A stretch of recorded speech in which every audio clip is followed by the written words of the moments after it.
we got into this thing with the best intentions, really. I never... Oh, I'm sorry. Did I break your concentration? What drives our emotional reaction to the violence we see in films? What are we doing? Because it's not just about seeing it. We need to feel the violence we see, right? It needs to serve a purpose in the story we're being immersed in. Otherwise, we lose any narrative substance, and it just becomes spectacle.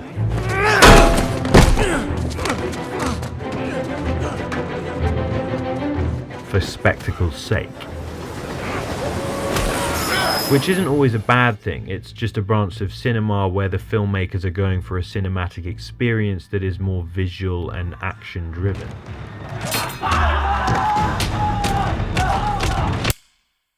But if you want to study a film that really makes you feel the brutal, moral,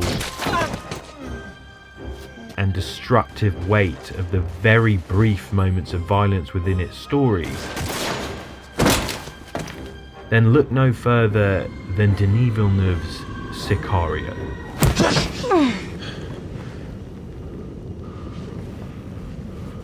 Are you okay?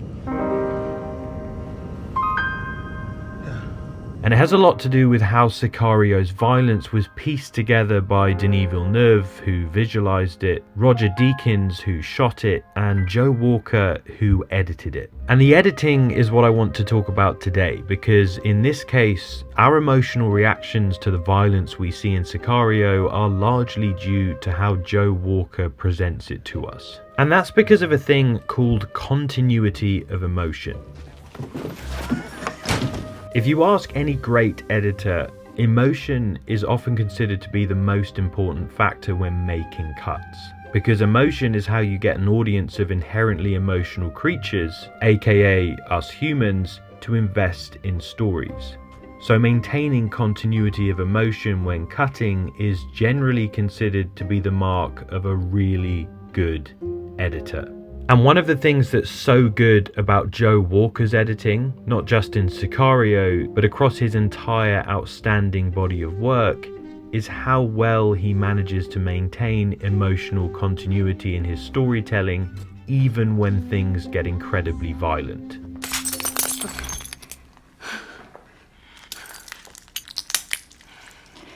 You tiny thing. Which is no easy task, because these are the moments where a story's core emotions can sometimes fall to the wayside in favour of spectacle. Pulling this off is the mark of an editor who truly understands the characters and emotions at the core of a film story, and how to convey them effectively. So let's take a closer look at how Walker manages to maintain such strong emotional continuity when cutting together the violence of Sicario, despite a surprisingly big and noteworthy shift to the rhythm of his cuts towards the end of the film.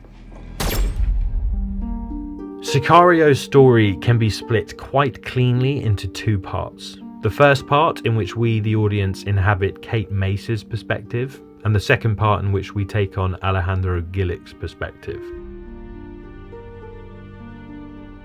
When we're in Kate's perspective, the violence feels visceral and visually disruptive.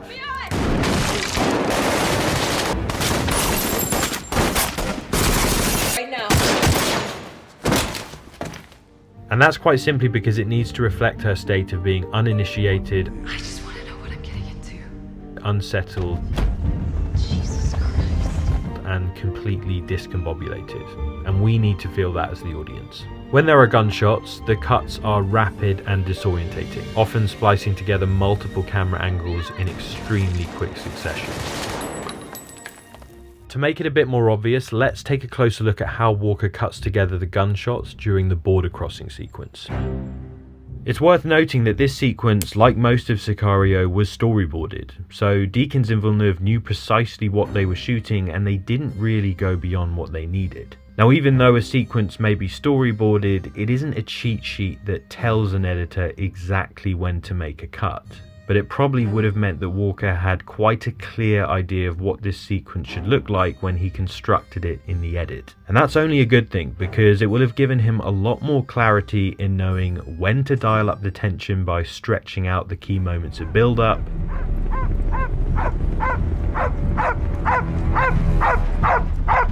and when to release it so effectively in the few shockingly abrupt moments of violence we are given.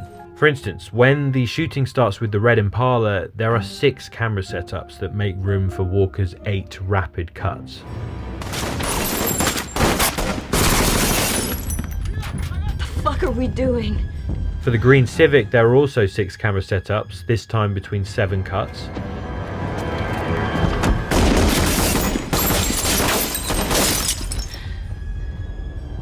And for the attempt on Kate in the SUV, there are 5 different setups between all 7 cuts. Fuck!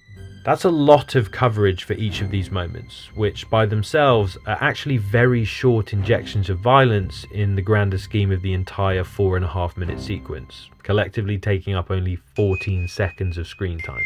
Walker's approach to cutting achieves a couple of notable things here.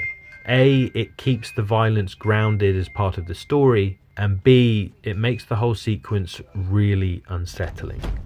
Jesus Christ. And the key to this seems to be how he uses reaction shots. No, it won't. Notice how we cut to Kate's reaction just as the first bout of shooting starts. And then again cut to her follow-up reaction when it stops. What the fuck are we doing?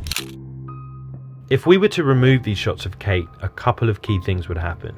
Firstly, the purpose of the violence within the narrative would be lost, because as the audience, we wouldn't understand quite how illegal this entire sequence is. We would just have 2 cold, brutal moments of men being executed without much narrative context. These cuts to Kate, specifically this one, What the fuck are we doing? gives the violence its moral weight in the story. Secondly, without seeing Kate reacting, these segments would lose their viscerality significantly. It would become violence for the sake of violence, action without character. And we simply wouldn't feel the emotions that Villeneuve wanted us to feel at this point in the story, namely the same stress and panic that Kate is feeling. Not to mention, jumping around from the shooting to the back of the SUV with Kate so rapidly really nicely achieves the goal of making this all feel a lot more disorientating. So now let's compare this with Walker's cutting during Alejandro's brutally vengeful killing spree in the film's final act. If we were to describe the state of Kate's character throughout the story of Sicario, we'd be forced to use words like uninitiated, Get your service weapon out. unsettled, Okay. What is it? discombobulated. Whereas for Alejandro, we'd be looking for words like surgical, unflinching, dispassionate. And that's the picture Denis Villeneuve and Roger Deakins paint when looking at how they filmed the violence here. And more importantly, it's the picture Joe Walker paints with how he cuts it together. Where violence from Kate's perspective is wildly disorientating and fast-paced, when we experience the violence from Alejandro's perspective, the cutting is much more restrained. There are cuts, but there are far fewer of them. And more importantly, there is much less camera coverage of the violence. At most, we cut between 2 camera angles, and at the least, we get no cuts and hold on a single angle. It's surgical, like Alejandro. For example, this moment, which could easily have been filmed and edited with a similar degree of disorientation to the border crossing, features only 1 cut. For the record, this all highlights not just how much Deakins' cinematographic choices nailed the brief and captured the characters so well, but how well all the different technical aspects of Sicario gel together to deliver the story too. A point further emphasized by the fact that the next time Alejandro fires his gun, we get 0 cuts, as Deakins uses a more dynamic composition in the form of a tracking shot, which keeps us moving in tandem with the now unstoppable force that is Alejandro. Notice then how the camera intentionally pans downwards here, briefly spotlighting Alejandro's kill. Given that the aim at this point in the story is to gradually reveal to the audience just how ruthless and violent Alejandro really is, this is a great example of the subtle creative touches that really bring out the immorality at the core of the story. And then we have the final and perhaps most memorable moments in which a weapon is fired in the film. A moment of violence so shocking that it makes a cartel executioner react like this.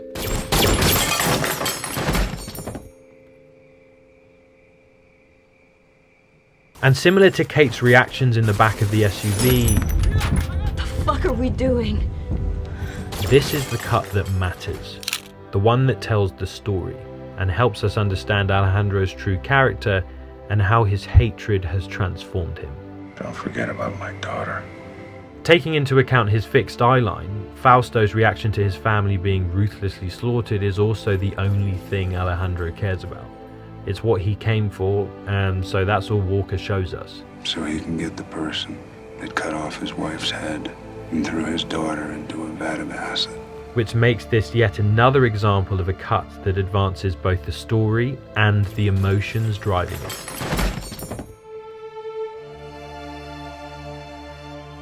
Okay, we do see the aftermath of the gunshots from this wide shot, but that comes later, because had we rapidly cut between shots of Fausto's family being killed, the spectacle of the violence would have overshadowed the real point of the scene. Which isn't at all about the violence, it's about the effect of the violence, and the character in Alejandro that is revealed by it through this reaction shot. Walker's approach to cutting the violence here, restrained as it is, perfectly understands this, holding for as long as he does on the reaction shots, cutting to the wide for this moment. This is thoughtful, emotion-based cutting that very effectively helps us see Alejandro as the singularly focused, relentless force of nature that he is, now consumed by vengeance and having become something similar to the monster he set out to destroy. I would like to think that's why this final shot of Alejandro finally completing his vengeance features no cuts at all. And even though it's impossible to wholly separate his work from Villeneuve's overall vision, Deakins' exceptional work in capturing it, and everyone else that played a part in creating Sicario, this is what Walker's cutting does throughout the entire film. Every cut, or lack of a cut, every hold on the result of a violent act, be it brief or lengthy, every reaction. It's in the El Paso area. They're all intentional because they're all story driven, which, to quote the great editor Walter Murch, is to say that every cut is simultaneously true to the emotion of the moment and advances the story. The amazing thing is that this is true even during the film's most fleeting moments of violence, which is a testament to how Walker, through the expertly juxtaposed rhythms of unsettling violence and unflinching violence, was able to construct these moments in a way that still complements the narrative and reveals character so effectively, and all while maintaining the story's tension and excitement. It's fine work that I wanted to celebrate and try and draw some attention to, even if it is 10 years late. Thank you very much for watching.